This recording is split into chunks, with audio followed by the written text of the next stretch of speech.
Hello, my name is Kelly Caldwell and I'm the lead instructor at Stanley Community College's Instructor Training Center. This is going to be a lecture on one of the many modules in the different courses inside of Cisco Networking Academy. I'm going to cover many different items in these particular lectures, starting with CCNA, going possibly all the way through DevNet. But to begin with, one of the things I want you to know is I go with a good enough philosophy, and that is no lecture is perfect. So in other words, if you're in the classroom with me, we could be interrupted by a person knocking on the door, my phone could ding, your phone could ding. I'm not going to have perfect lectures, and therefore my recorded lectures will not be perfect. You may hear my phone ding, you may hear a phone call start during one of the lectures, and I'll pause the lecture and then start back over. I'm trying to give you a good enough lecture to help you learn the materials. I also want you to know if you are not taking classes at a Cisco Academy, in other words, you're watching these videos on my YouTube channel and you're not trying to participate in an actual Cisco Academy, I strongly recommend that you go to www.netacad.com, scroll all the way to the bottom to where it says Find an Academy. I'm going to put in here the state, city that we are in. So in case I am in Albemarle, NC, North Carolina, as you can probably tell by my accent. But you'll see here Stanley Community College, and if you click here, you would get the information on what courses we offer and how to get in contact with us and how to actually see our offerings. So if you are in an area and you would like to find your local school or Cisco Networking Academy, then go to netacad.com, scroll to the bottom, and do Find an Academy. I strongly recommend that you get involved in the Cisco Networking Academy because it is a wonderful, wonderful program. Last but not least, enjoy, learn, and grow. So enjoy these lectures, learn from them, grow. If you want to grow in the IT field, that's excellent. Or if you just want to learn new things, that's even better too. We hope these lectures will be useful for you and that you will be able to use them to increase your knowledge in the IT field. Hello and welcome to a lecture on Module 2 of Introduction to Networks, version 7.02. One of the things I really like about version 7 of the CCNA is the fact that it goes from theory directly into configuration. So Module 2 is going to take you into how to do a basic configuration on a Cisco switch. And most of these configurations will also apply to a Cisco router. So the good news is Module 2 of the very first course you're in, and you're already learning the hands-on skills you will need in order to do well in this field. Again, my name is Kelly Caldwell, and I am the lead contact at Stanley Community College's Instructor Training Center, and we're glad to have you here with us during this lecture. We're going to start out with talking about what the Cisco iOS is, and you'll notice that's all capital iOS. It's not the Apple's little iOS. How to navigate the iOS, a command structure, talk about how to do a basic device configuration and what that entails on a Cisco device, looking at how to save our configs, port and addressing, how to do that on both the switch using a switch virtual interface, and how to do it on a regular PC. And then last but not least, we'll look at configuring and verifying IP addresses. Let's start off with talking about operating systems in general. Just like Windows or Linux, the devices for Cisco have an operating system on them. An operating system basically is designed to allow you to interact through a kernel with the base hardware level of any device. We typically do that through some type of shell. Now, it can be a command line shell, which is what we use on most Cisco devices, or it can be a graphical user interface, which is what we use on devices like Windows or even Linux running KDE or other GNOME environments. So we have a shell, which is the outer interface that we can make requests to the kernel. You have a low-level kernel that then interacts directly with the hardware. Now, if you get into learning a great deal about operating systems, you'll learn all about kernel mode and user mode, and we'll do a little bit about that in here, but very little. But the idea is that kernel mode components are able to talk directly to hardware, and they are therefore the more dangerous components because they are able to actually directly interface with hardware. Whereas we got more user mode, which is where you're able to be protected from direct access to the hardware. Here's an example of a Linux command line. We're using the ls command, the list command, to show the contents of a folder. Down below it is the GUI, typical GUI for Windows 10.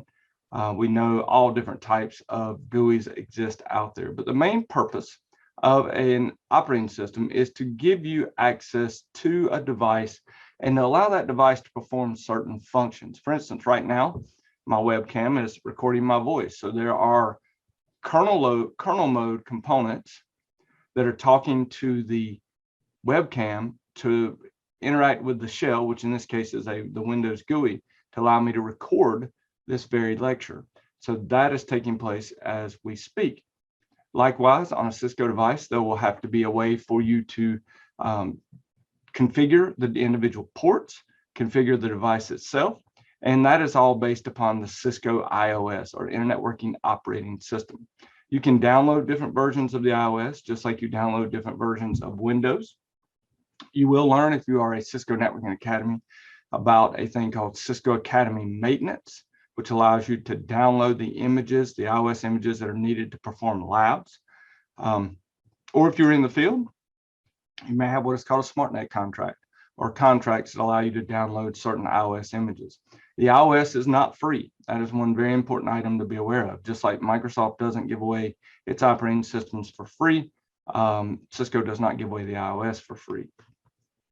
Now, when we start talking about ways to access a device, or ways to access a networking device or Cisco device, there's one thing we talk about. We talk about out-of-band management.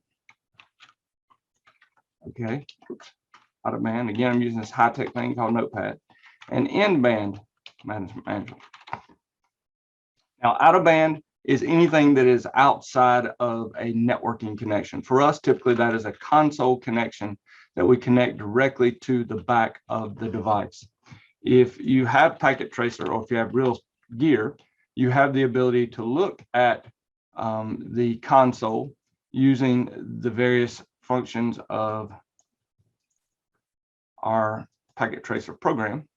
In fact, I can see here, I can pull this over right here. I just opened up packet tracer 8, and I have pulled out a single switch, a single router. So 4331. You'll notice that back here on the back, there is a console port. There's a console port that uses an RJ45, and there's also, on some newer devices, console port that uses a micro USB connection. So that's that. If I pull out a switch, let me pull out a 2960 switch, we can look at the console port, which is on the back, and on a 2960 switch, there's only an RJ45 connection. So what we would typically do in order to connect to a switch, especially with out-of-band management, is we would take and have a laptop or PC, okay, and we would take and get a console cable, which in the world of Cisco, it's always this nasty Carolina blue. Sorry, I went to NC State. And we connect to the console port, and this is now connected into this console port on the back of this simulated switch. You then use what is called a terminal program with the settings of 9600 bits per second, 8 data bits, no parity, 1 stop, no flow control. This is especially important if you're running a USB to serial connector, which we normally do on devices today because very few have DB9 connectors on them anymore. But then here you'll see we're connected to the console directly on the switch. And inside now, we are doing what is called out-of-band management. If, however, we were not connected via a console port, but let's imagine that we go in here and let's delete this cable, but we're connected just via a fast Ethernet connection. So we're connected via the network itself. If we are to SSH into, so in other words, in-band management would be SSH or Telnet. Now, we never really Telnet because Telnet is a completely open protocol. We're going to learn how to do it in this class, but then we teach you don't do it in the real world. Telnet sends username and password in clear text. So we always want to use SSH for our in-band management. But out-of-band management is anytime you're doing it outside of the network, so not across the network. Typically, that is our console management. In-band management is when you're doing it across a network connection, and that is with SSH or Telnet. You also notice that on some of these devices, there is actually a third connection, or a third way you could get in, what's called the auxiliary port. This is typically used for asynchronous connections. So I know it's actually a dial-up connection. You connect a modem here, and you can dial into this device, and that's a third way to get in. In fact, one of the things I always teach my students, if you try to get in a console port on a device and you can't get in, immediately connect to the auxiliary port, because if the person or network admin has not secured that auxiliary port, many times you can get in via the auxiliary port, that local device, so that's both a warning and a useful hack. If you're ever locked out of a machine or a Cisco device, you can connect to the auxiliary port and try to get in. Likewise, a hacker knows that. So if you don't secure that port, they're going to try to use it to get into your particular devices. So as we look here at different ways to access the switch or routers, by the way, routers are accessed the exact same way. The console connection is an out-of-band connection. The SSH and Telnet are both in-band. These would be in-band connections here. I showed you that terminal emulation program. Another very common one is PuTTY or Super PuTTY.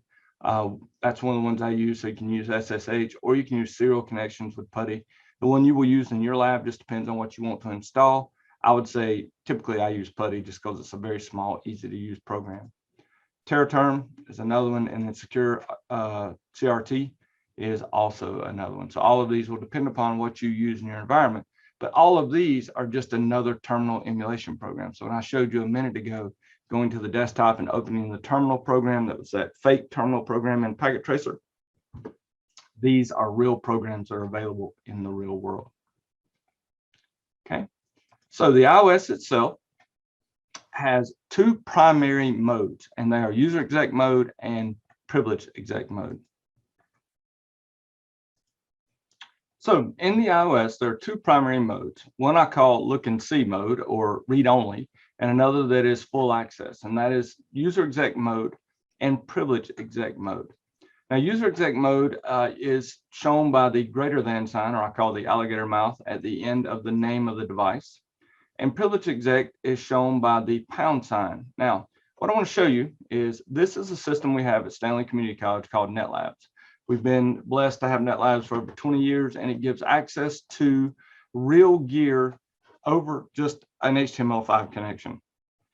So in our data center right now, 2 virtual PCs have booted up. They've been mapped to the correct VLANs, and 2 real Cisco switches have been booted inside of that data center, so that we have this topology right here. And in fact, if you were in a Cisco class with us, you would be doing lab 292, which is the first hands-on lab. And this hands-on lab is completed inside of NetLabs. So you take the actual documents inside of NetLabs and you complete them inside of here. But what we're going to show you here is, you'll notice I am in user exec mode. If I use the question mark, which is the help command, you will see it shows me all the possible commands at this particular prompt. And you'll see there's about maybe a page and a little bit more in terms of the number of commands. So you go down to set, and then set shows, so maybe not even a page and a half. However, if I type enable, which is the command that allows me to go into privilege exec mode and do a question mark, you now see there are multiple pages of commands that are available. So inside of privilege exec mode, you have the ability to actually configure the device. So I can go into a sub configuration mode. Now, anytime this is like Linux, if you want to finish a command and it's not ambiguous, you can actually just hit the terminal tab key. So I put in here configure terminal, maybe drop back out to exit. But if I put config conf, it will type it out. But if I just put co, you'll see it won't do it with the tab, because it is not. If I put the question mark, you'll see there are 3 different commands that begin with co, so it can't tab it out because it doesn't know which one is allowed. Even if I put con, it can't tab it out. But if I put conf, it can do configure. So configure terminal. This is a sub configuration mode called global configuration, where I can do one of the commands, such as set a host name. In this case, I'm going to do S1. You'll notice it immediately changes. So the name of the device immediately changes. So inside of our privileged exec mode, we can make changes and access all the commands that are available on a Cisco device. In user exec mode, we can only look around for a very limited number of monitoring commands. Now, other things you will learn down the road, by the way, privileged exec mode is the highest level you can do. Down the road, as you learn more about the iOS, you'll learn about assigning different levels. So you actually can assign commands to different levels, so that if you had a junior admin, you could give them access to 3 or 4 commands that would normally be in privileged exec mode, but are between user exec mode and privileged exec mode. That's beyond what we're doing in this class, and really beyond the CCNA, but it's available as an iOS feature. So as you see here, we can do line configuration mode. So if I pop back over to NetLabs, if I do line con 0, by the way, that's console 0. There's only one console. Now I have all the commands associated with a console line, whatever they happen to be. In this case, I could put in a password for this console line, Cisco, and login, which forces me to log in. Now let me show you what happens. Now that I put a console password in, by the way, this is actually connected via the console cable or to the console to S1. Look what it does now. It actually prompts me for that password before I can even get into user exec mode. So that's one of the basic configurations we will do is a console password. Another thing you'll notice here, oops, I can't type. You'll notice I type enable, it lets me just go straight in, which is very dangerous. So if we do config T, which is short for configure terminal, which gives me global configuration, I can do what's called enable secret. I'm going to use class. By the way, Cisco and class are the two default passwords for the Cisco curriculum. Don't ever use that in the real world, please. But you'll notice now if I exit out of privileged exec mode, I'm going to have to put in my line console. And then now when I type enable to go into privileged exec mode, it actually prompts me for that privileged exec mode password. So you can secure access to the privileged exec mode. There's a video that shows you how to bounce between these different modes and how to navigate. One of the things you will learn very quickly, and one of the things I try to teach my students, for instance, I did let's jump over to S2 real quick. Actually, I'll stay right here. I'm going to do line con 0. I did password of Cisco and then login, which turns on login for that console. Now I could type exit, go back and do line VTY 015. By the way, there's 0 to 15 lines or 16 lines on a switch and 0 to 4 on a router, but I didn't have to do that. I could have actually been in line con 0 and then just went line VTY 015. And even though it doesn't look like the prompt has changed, I'm actually now configuring the VTY lines. So I can bounce around. You don't have to back up and then go there. The only thing is you need to remember where you're at. The other thing I teach my students to speed things up is the up arrow. So if you're going to set the same password on the VTY lines, just use the up arrow because it will repeat the commands. And then now, by the way, another real quick item that will show you a shortcut. Typically, if I wanted to do a show command in here, like a show running config or show run, I can't do it because I'm in global configure, or I'm in configuration mode. I'm actually in line configuration mode.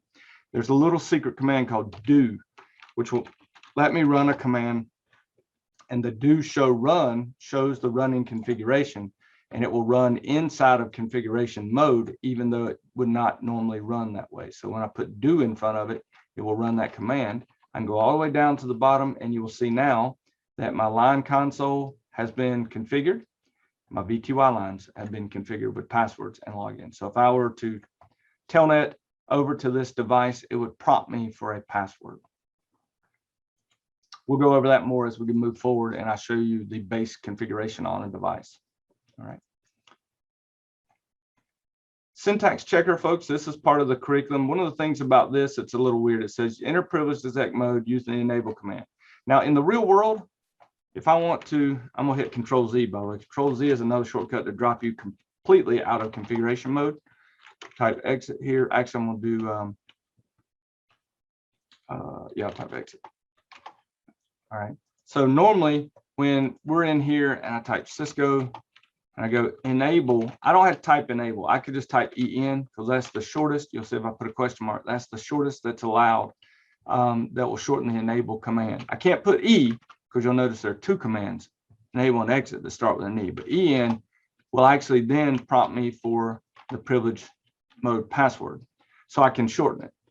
I mention that because with these syntax checkers, if you try to use the shortened commands, it will not work. You must put the full command. So if it says to type disabled, you have to do that.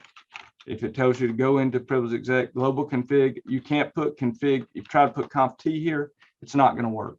So the syntax checker tries to get you typing the entire command. All right. Configure terminal. Type right now. You'll see now it says go in global config, then exit, type in exit. So these are just little syntax checkers that have you running some of the commands inside the curriculum to reinforce what they're trying to teach you. So how is a command built in the iOS? Well, here's how it typically works. You're at a prompt, be that either the user exec mode prompt or the privilege exec mode prompt, and typically we'll be at the privilege exec mode prompt for most of what we're doing. You then have a command, whatever that command happens to be, a space, and then keywords or arguments. So in this case, this show space IP protocols, that will show you the IP protocols running on the device. So if I go back over here and do a show, by the way, if I didn't know the command, and I didn't know, so I knew it was something show, so I could type show. If I hit space question mark, it then lists all the next possible keywords. So if I knew it was show IP, I can do show IP space question mark, and it will tell me all the different things that can be done. You'll see here, show IP protocol is not even a possible command on a switch. Okay, so if I try it, it won't tab out, it won't work because there is no command there. And you'll notice here, one of the things it will show you is this is where it tells you it's wrong. So in other words, everything from the R forward is an invalid input. So if I went and didn't know what to put in, I would actually back up, put P question mark, and then I can see what is a valid command. So only port map is a valid command on a switch. This is showing you show IP protocols. So on this particular switch that we're working on, because the switch is not a layer 3 switch, it doesn't support this command. The ping command is the command to ping a device. And so the keyword or argument is just the IP address of the device you're going to ping. So again, you're at a prompt, you have the command, and then arguments after a space. Inside, typically we see when we're reading things, ping is what you must type directly. So you must put that in literally. Italics are items that are arguments. A lot of times when you're working with me in class, or if I'm working with a class, I actually do a little bit different. Like if I'm typing a command, I put, let's say, ping, I usually put brackets. And then the next thing is, IP add, and that would be the actual item that is supposed to be the argument, is anything inside of brackets. That's what I do sometimes. But in the curriculum itself, the correct item is italics. So traceroute IP address, same thing. So here we see an example of switch port security aging. All of these are required. And then these are other arguments that can be placed in. Now, again, the beauty of the iOS is the help feature. If you don't know a command at all, you can always just start with a question mark. Let's just say I know it starts with a V. So I do V question mark. And so I can see, okay, it's VTP. Well, what is it, VTP? VTP space question mark. Primary, okay, primary question mark. And then I can move all the way through here and I can question mark all the way out into the command itself. Now, here's the problem with that. Real world, you can do that and muck your way around the commands. You try to do that on the Cisco exams and you're going to fail. Also, I'll be quite honest with you, if you do that in a job interview on every command, then you're not going to get the job. But if you do it on a command you don't know, they're going to be impressed because they're going to say, hey, this person doesn't know all the commands, but they know how to find out what the command is. So that question mark is your friend. Again, if you ever put anything in and it tells you, it gives you this little caret that tells you where the problem is. So anything past that caret, it doesn't know how or what it is. So just do a show IP P question mark, and then you could see what was supposed to actually go there. This question mark is your friend, most definitely. Shortcuts. One of the things you can do here, if you are inside of here and you're running commands, Control A takes you to the beginning of the command line. Control E takes you to the end. The up arrow repeats the commands based upon the history. So if you do a show history, this will show you all the commands you've actually issued at this particular prompt. All right. So if I do config T, all right, and I do a line V2I 04, excuse me, actually, let's just do this. Let's do interface VLAN 1. You'll see we're in config-F. Now we're in a VLAN interface. I can do a question mark to see what all I can do here. I could put an IP address on this particular one. So let's say I know I want to put an IP address on, but I don't know. Oops, I hit the wrong thing. Sorry. I can do IP question mark, and it tells me, okay, IP address, set the IP address of an interface. All right. So if I didn't know, I get IP address. I could put in, let's put 192.168.12.2. 255. By the way, I just pulled that IP address out of the air. It is not an actual IP address. In fact, I'm going to go now over to PC, and I'm going to show you later on. We're going to show you how to set IP addresses. But this is why I really like Real Gear versus using Packet Tracer, and why I love my NetLab system is because you have to go in here and actually configure a Windows system with an IP address. You don't get to just use the little Packet Tracer PC that is a simulated PC. You've got to go in here. This is a real PC. It may be a virtual PC, but it's a real PC. So I'm going here and put my IP address in here.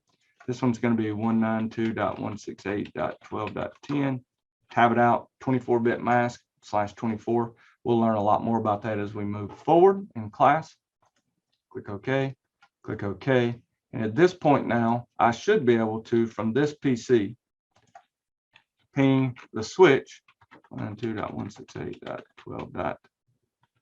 I think I put 2 on there. What did I put on there? Yep, 12.2. So it'll probably fail and then work. Okay, so now I'm pinging between these two. Here's the crazy thing now, since I've set my V2I line passwords, I can actually go in here now to PuTTY and allow it to run. I'm going to say I want to telnet to the switch 192.168.12.2. And you'll see now it prompts me for that password, which was I set as Cisco. And now you can see I am now through in-band management. I am actually telnetting from PCA over to switch 1. Now, if there was a sniffer on this network, everything I just typed in, that username, that password would have been captured by the sniffer. So that's why we don't use telnet, and we'll teach you soon how to do SSH. Other characters here, you can see the up, down arrow, Control X. I use the biggest ones I use are Tab to complete, Control A to go to the beginning of a line, Control E to go to the end, and then the up and down arrow are the ones I used mainly. Okay, and then Control Z. I use that if I need to drop completely out of configuration mode. So if I'm sitting all the way in here and I don't want to back out, I'm done.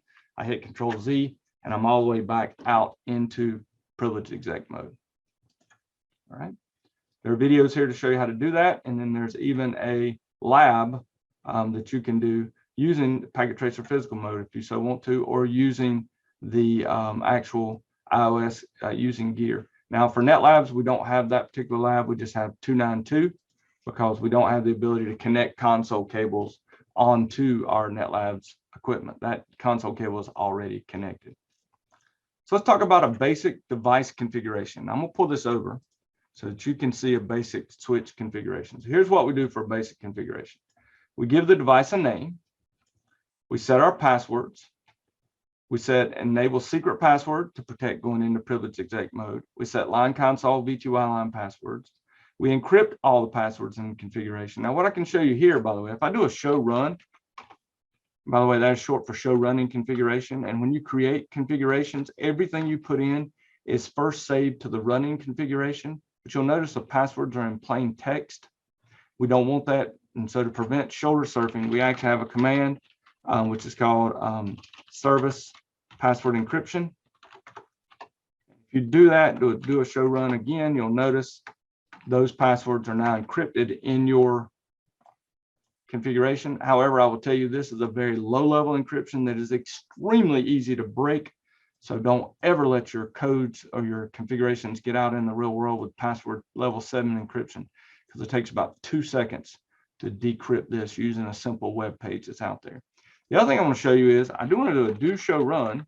You'll see that I've got under the running config, I've got my VLAN IP address set. I've got my console set. I've actually got my name, or host name is set up here. If I go up here, host name is set.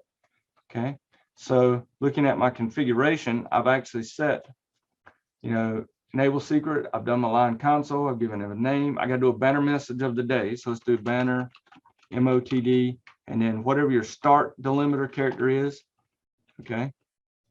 And then you can do some ASCII artwork if you want to. Those of you remember the old bulletin boards, ASCII art was all we could do. Do not enter. And one of the things I will tell you is that this needs to be whatever you put in here needs to be written by your lawyers and apply to the jurisdiction that you are in.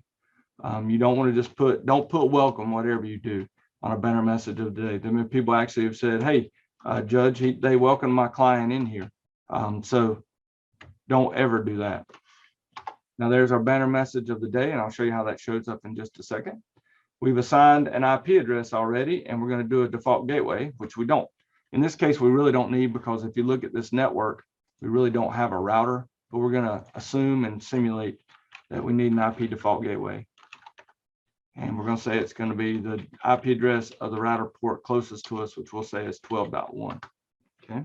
Now at this point, if I do a Control-Z, I do a show run, you'll see my host name is set, my enable secret is set, my interfaces are up and running, my VLANs interface, SVI, called Switch Virtual Interface, is configured with an IP address, my default gateway is set, my banner is set, and my passwords for console and V2I line are set. However, if I do a show start up config, you'll notice the old name, the switch is not named. Nothing is saved here yet, because as you're working configuring a switch, everything is saved, or a router, either one, any Cisco device. Everything is saved in the running config. If the power went off on this switch right now, I would lose everything I have done. So you must do a copy running config to startup config. All right. Or if you're lazy like us, there's an older command. It used to be write mem. Okay, you can do write mem, or even the shortest way to do it is just wr write, which copies the running config to startup config. So now if I do a show start, you'll see the host name is there. All of the configuration that I have done is there. The VLAN IP is there, the gateway, the message. In fact, now I can log out and watch what happens. Now we get a banner message of the day. I have to put in my console password, type enable. I have to put in the enable secret password, and now I'm inside of the device. And in fact, if I was to go over here and exit from here and go back into PuTTY and actually do 192.168.12.2, you'll notice now that I should get, what did I do wrong there? Let me try this again. 192.168.12.2. Oh, I did SSH instead of Telnet. Sorry. So Telnet open. You'll see I get my banner message of the day. I still have to put in my V2I line passwords, and I have to put in the enable secret password to get into privileged exec mode. So that is the basic configuration of a switch or a router, really, except for a router, we won't configure a switch virtual interface. We'll just assign IP addresses to physical interfaces. So set your host name, set your enable secret password, set your line console V2I line passwords, encrypt all your passwords in the configuration with the service password encryption command, set your banner, configure interfaces, and for a switch, that means setting a switch virtual interface with an IP address, and then put a default gateway on a switch. You don't have to do that on a router, because a router is the default gateway. And then last, save your configuration. So I'm gonna run you through it again. I'm gonna go over here to switch 2, and I'm gonna go in here and I'm gonna say enable. I'm gonna do config T, host name S2, enable secret, class, line, con. The other thing I always do, folks, is I always add this command to my console, and it's called login synchronous. And the reason I do that is because it keeps you from, when an error message comes up while you're typing something, it will actually return and put you right back where you're at, instead of putting your typing in the middle of an error message. So let's put password Cisco, log in, then I'm gonna go line, V2I 015, up arrow twice, password Cisco, up arrow twice, login.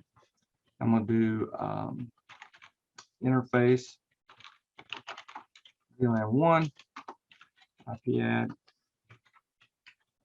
12.3, 255.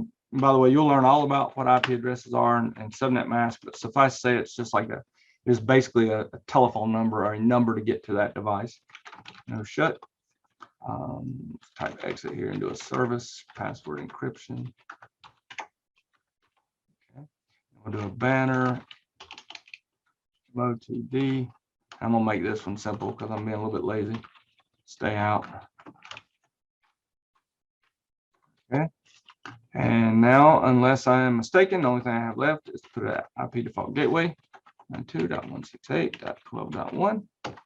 And then, by the way, I could just do a do write right here, and that would write the configuration. And if I do a do show start, you'll see that we have the host name set, enable secret set.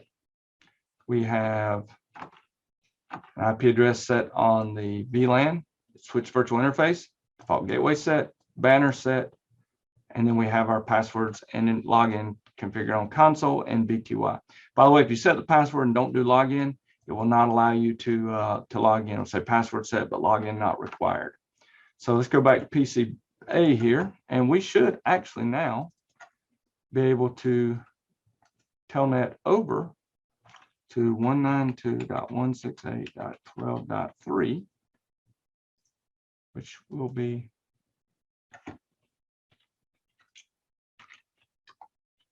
switch 2. So now you can see I'm inside of switch 2 via an in-band management. So again, device name, passwords, by the way, they should be something that is very hard to guess, uppercase, lowercase, special characters, and based upon the security policy of your network. But here's our passwords I just showed you. Here's the commands for it. Setting the password and log in. Enable secret class, setting our enable secret password. That is, by the way, automatically saved in an encrypted form in the running config and startup config when you use enable secret, and then your V2I lines. And then here's our command to do the configuration of our console and V2I lines. Passwords, I actually encrypt them. And that is this section for basic configurations. Now again, to save it, you just do a copy run start, because all your changes are taking place on the running config. If you don't do this, and this used to be what I did with all my students, for our hands-on test, the first thing I do is turn their devices off and turn them back on. And they would just squeal because there would invariably be one or two of them who forgot to save their configs. All right. You can actually output or save the file to a text file. You also can just go in here to the device itself. If you're inside the console, do a show run, and you can just select from basically here down and select and get rid of the mores, and you will get all of the configuration. Then you can save a copy of the configuration to a text file that is available. Okay, so you can actually do that, which we do in the real world to save backups of our particular things. Now, IP addresses, they are designed, especially we use IPv4 addresses for the most part, but they are just a way to get to devices. So IP addresses, I call them like a phone number or an address, literally an address of how to get to the device. So you noticed when I was in this right here, this PC, and I telnetted to 12.2, it went over to switch 2, okay? And the reason that is true is because the address of this particular switch was 12.2 or 12.3, excuse me.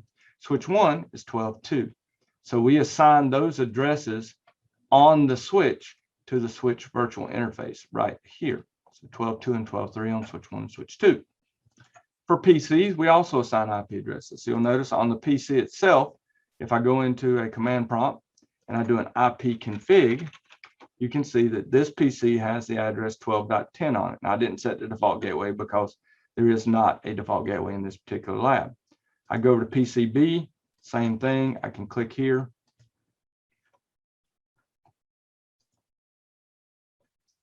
And I can open it up. And I can change my networking settings. So I can actually go in here and change the adapter settings is what I wanted to click. And because I have no IP address on here or no DHCP server, this has actually been trying to get a DHCP address, so it would have a 169.254 number on it, which is an PIPA number. And I'm going to go in here and give this 192.168.12.11, tab it out, use a 24-bit mask. So now PCB is on the same network as all the other devices. And I can verify connectivity by going in here and typing ping 192.168.12.10, which is PCA. I can then up arrow and ping 12.2, which will probably fail and they'd be good. And that's just part of the process of it doing an ARP request to find the MAC address for the switch. You'll learn much more about that as we move forward. And then 12.3. So now PCB can ping PCA, switch 1 and switch 2. So we have full connectivity in this network because we've completed addressing. You also can do the same thing with IPv6, folks. You can put a IPv6 static address on a device, or it can get it automatically through various functions. And we'll talk more about that as we move forward. So configuring that IP addressing, I just showed it to you. Basically, you go into the networking settings on the device, go to IPv4, put in your IP address statically, and then click OK. Now, one of the things I do see people sometimes get in trouble with is when you're doing these changes. Okay, so if you change this and you go in here and you say, okay, I want to use the IP address of, so I put 12.11 on here, but I want to change it to 12.13. Okay, so I've done that. Okay, so I've changed it, right? Well, the problem is, you see it's still 12.11 here, because until you click OK and click OK, it does not apply. So now if I go in here and do an up arrow, you will see it's 12.13 because it changed. So just be aware, you do need to close those dialog boxes with the OK in order for it to apply. Folks, that's the end of our Module 2 lesson. The last little thing it shows here is just doing the end-to-end pinging test, which I've already shown you that in the Net Labs, how we can ping each device and get connectivity verified. This basically just sends out an ICMP echo request and gets back an echo reply. And that is saying that 12.3 is reachable from PCB, which is at 12.13. So this has been a useful lecture for you, and I hope you have a great day.